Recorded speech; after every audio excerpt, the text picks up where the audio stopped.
राजस्थान में निवेशकों के लिए नए अवसर के लिए राइजिंग राजस्थान का आयोजन किया जा रहा है, जिसका प्रधानमंत्री नरेंद्र मोदी ने शुरुआत की। राजस्थान में निवेशकों का विश्वास बना रहे, इसको लेकर अब ईडी भी जुट चुका है। प्रवर्तन निदेशालय ईडी ने सुरक्षित निवेश का संदेश देने के लिए एक पुराने मामले में आदर्श कोऑपरेटिव सोसाइटी की 135 करोड़ की संपत्ति को कुर्क किया है। इस पूरे मामले में ईडी ने एक अफसर का कहना है कि राजस्थान के बीच में राजस्थान के निवेशकों का भरोसा बरकरार रहे, इस लिहाज से यह कार्रवाई महत्वपूर्ण थी। गौरतलब है कि इस पुराने मामले में ईडी पहले ही 2000 करोड़ से ज्यादा की संपत्ति को कुर्क कर चुकी है। ईडी के अनुसार आदर्श कोऑपरेटिव घोटाला, जो कि आदर्श कोऑपरेटिव सोसाइटी में किया गया था, और उनके अन्य निवेशकों धन शोधन के अधिनियम के तहत 135.06 करोड़ की चल और अचल संपत्ति को कुर्क किया गया है। ईडी ने राजस्थान के एसओजी द्वारा दर्ज एफआईआर के आधार पर इस तरह की कार्रवाई की है।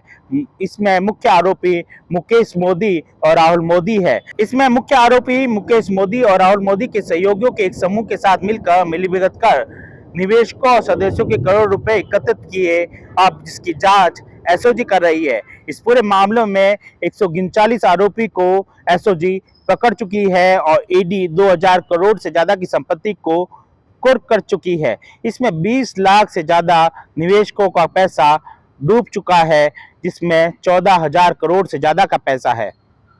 दरअसल आदर्श कोऑपरेटिव सोसाइटी की बात करें तो इसकी शुरुआत राजस्थान से ही हुई थी।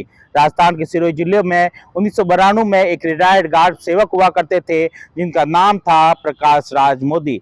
राजनीतिक पार्टी से जुड़े होने के कारण और छवि अच्छी होने के कारण सिरोही में एक बैंक थी, the Sirohi urban commercial bank, जिसका सदस्य उन्हें बनाया गया।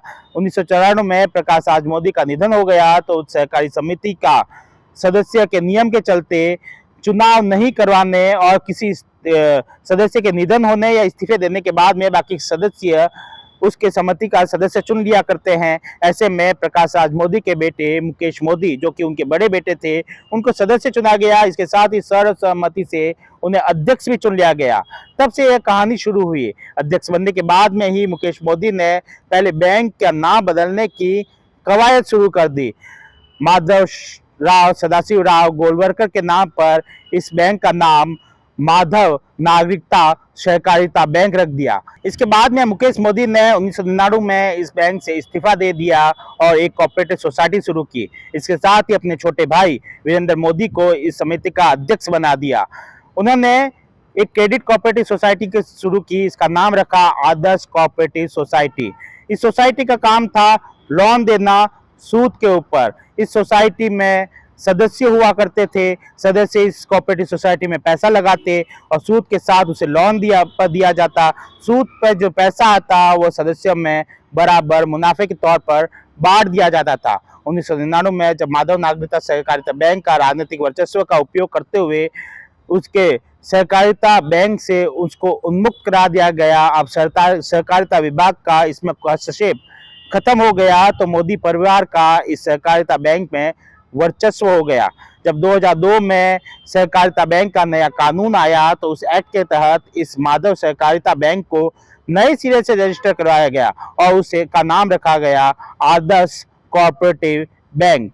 इसके साथ ही मुकेश मोदी के पास में आदर्श कोऑपरेटिव सोसाइटी भी थी, लेकिन आदर्श कोऑपरेटिव सोसाइटी और आदर्श कोऑपरेटिव बैंक को जनता के सामने एक ही तरह से पेश किया गया, उसकी ब्रांच के रूप में ही सोसाइटी को पेश किया गया, जबकि इनके बीच में कोई संबंध नहीं था। इनके बीच में संबंध था तो दोनों ही बैंक और सोसाइटी पर मोदी परिवार का कब्जा होना। इसके बाद में जब सोसाइटी का व्यापार तेजी से फैलना शुरू हुआ तो 2010 तक इसकी शाखाएं पूरे भारत में फैल गई। इसके बाद में एक बड़ा खेल शुरू हुआ।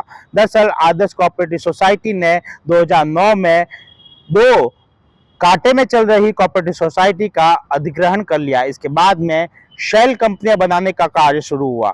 लगभग 187 सेल कंपनियां बनाई गई, जिन्हें एक छोटी सी दुकान पर रजिस्टर कराया गया और कई जो फर्जी कंपनियां बनाई गई थी उनका एक ही पता हुआ करता था। इन बैंक का जो मालिकाना हक था वह मुकेश मोदी के परिवार के सदस्य और उनके रिश्तेदारों के नाम पे हुआ करती थी। उन्हें बड़ी संख्या में नियमों को ताक पर रखकर लोन दिया गया।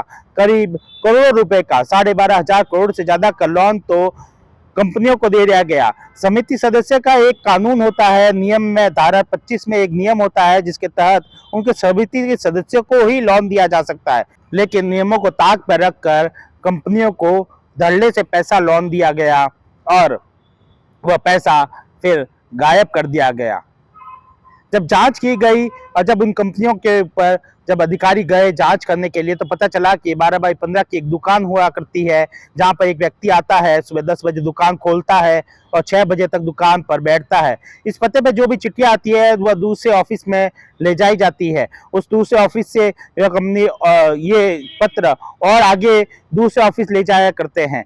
ऐसे में पूरे घोटाले का खुलासा हुआ। इसके लिए जांच भी बैठाई गई। जब शिकायत हुई तो जांच भी बैठाई गई। जांच अधिकारी के ऊपर कई तरह के दबाव का सामना करना पड़ा, लेकिन दबाव और प्रलोभन के चलते जांच अधिकारी ने अपनी रिपोर्ट सौंपी। वाहवाही भी हुई, लेकिन रिपोर्ट के ऊपर किसी तरह की कार्रवाई नहीं हुई। मुकेश मोदी ने अपने वर्चस्व का इस्तेमाल करते हुए उस रिपोर्ट को दबा दिया।